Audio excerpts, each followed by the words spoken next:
প্রিয় দর্শক, আসসালামু আলাইকুম। সবাই কেমন আছেন? আজকে আমরা একটি গুরুত্বপূর্ণ রোগ নিয়ে আলোচনা করব। এটি একটি চর্মরোগ। বর্তমানে বাংলাদেশের প্রায় প্রতিটি অঞ্চলেই এই রোগটি ছড়িয়ে পড়েছে এবং এটি মহামারী আকার ধারণ করেছে। এটি হলো মূলত স্ক্যাবিস বা খুসপাসরা রোগ। মূলত এটি একটি পরজীবী বা ছোঁয়াচে রোগ। এর তীব্রতা এতই বেশি যে বা এর চুলকানি খুবই বেশি যে মানুষ ঘুমের মধ্যে চুলকায় এবং স্থান কাল পাত্র ভেদেও মানুষ এর চুলকানির সহ্য করতে পারে না। এর তীব্রতা খুবই ভয়াবহ আকার ধারণ করেছে। এটি মূলত কন্টাজিয়াস ডিজিজ বা ছোঁয়াচে রোগ।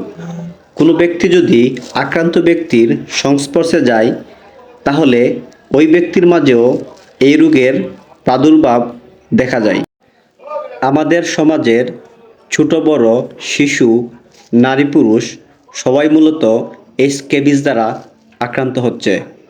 এর ব্যাপকতা দিন দিন আমাদের কন্ট্রোলের বাইরে চলে যাচ্ছে। সবচেয়ে আতঙ্কের বিষয় হলো এই রোগটি দিন দিন কন্ট্রোলের বাইরে চলে যাচ্ছে এবং দেখা যাচ্ছে ঘরের কেউ একজন আক্রান্ত হলে ফ্যামিলির প্রায় সবাই আক্রান্ত হয়ে পড়ছে, যা খুবই চিন্তার বিষয়। এখন আমাদের করণীয় কি? এই রোগ থেকে বাঁচতে হলে আমাদের কি করতে হবে? প্রথমত আমাদেরকে সচেতনতা বৃদ্ধি করতে হবে। যদি পরিবারের কেউ আক্রান্ত হয় তাহলে তার ব্যবহৃত জিনিসপত্র অন্য কেউ ব্যবহার থেকে বিরত থাকুন।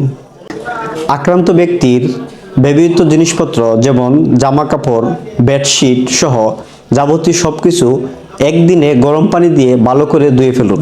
ডাক্তারের পরামর্শ অনুযায়ী পারমিথ্রিন লোশন যেমন লরিক্স প্লাস বা ইলিমেট প্লাস লোশন এর ব্যবহারটি নিয়ম অনুযায়ী করুন।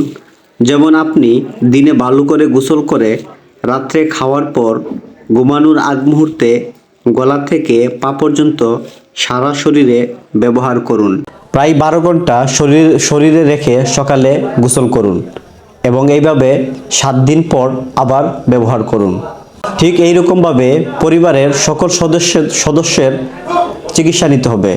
যাদের এই রোগ দেখা দিয়েছে না তাদেরকেও সতর্কতা স্বরূপ চিকিৎসা নিতে হবে। বেশি আক্রান্ত হলে অবশ্যই একজন স্কিন স্পেশালিস্টকে দেখাবেন। এই রোগ নিয়ে সবাই সতর্ক থাকুন, সচেতন থাকুন। সবাই ভালো থাকুন, সুস্থ থাকুন। আল্লাহ হাফেজ।